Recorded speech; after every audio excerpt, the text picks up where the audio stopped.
कहानियों की क्यारी में प्रस्तुत है तेनालीराम की कहानियाँ। तपस्या का सच। विजयनगर राज्य में बड़ी जोरदार ठंड पड़ी थी। राजा कृष्णदेव राय के दरबार में इस ठंड की बहुत चर्चा हुई।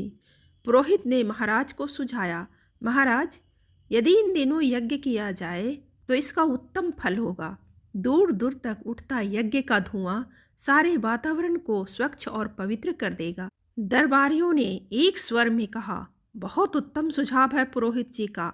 महाराज को यह सुझाव अवश्य ही पसंद आया होगा। महाराज कृष्णदेव राय ने कहा, ठीक है, आप आवश्यकता के अनुसार हमारे कोष से धन प्राप्त कर सकते हैं। महाराज, यह महान यज्ञ 7 दिनों तक चलेगा। कम से कम 1 लाख स्वर्ण मुद्राएं तो खर्च हो ही जाएगी। प्रतिदिन सवेरे सूर्योदय से पहले मैं नदी के ठंडे जल में खड़े होकर तपस्या करूंगा और देवी देवताओं को प्रसन्न करूंगा। और अगले ही दिन से यज्ञ शुरू हो गया। इस यज्ञ में दूर दूर से हजारों लोग आते और ढेरों प्रसाद बंटता है। पुरोहित जी यज्ञ से पहले सुबह सवेरे कड़कड़ाती ठंड में नदी के ठंडे जल में खड़े होकर तपस्या करते, देवी देवताओं को प्रसन्न करते। लोग यह सब देखते और आश्चर्यचकित होते।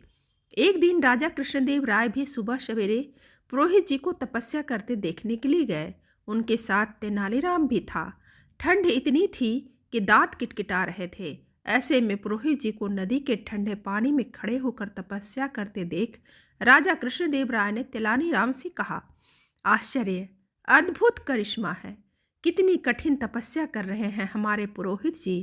राज्य की भलाई की उन्हें कितनी चिंता है। वह तो है ही। आइए महाराज, जरा पास चलकर देखें पुरोहित जी की तपस्या को, तेनालीराम ने कहा। लेकिन पुरोहित जी ने तो यह कहा कि तपस्या करते समय कोई पास ना आए, इससे उनकी तपस्या में विघ्न पैदा होगा। राजा ने कहा, तो महाराज, हम दोनों ही कुछ देर तक उनकी प्रतीक्षा कर ले। जब पुरोहित जी तपस्या समाप्त करके ठंडे पानी से बाहर आए तो फल फूल देकर उनका सम्मान करें। राजा कृष्णदेव राय को तेनालीराम की यह बात जच गई। वे एक ओर बैठकर पुरोहित को तपस्या करते देख रहे थे। काफी समय गुजर गया, लेकिन पुरोहित जी ने ठंडे पानी से बाहर निकलने का नाम तक न लिया। तभी तेनालीराम बोल उठा, अब समझ में आया, लगता है ठंड की वजह से पुरोहित जी का शरीर अकड़ गया है, इसलिए शायद उन्हें पानी से बाहर आने में कष्ट हो रहा है। मैं इनकी सहायता करता हूँ।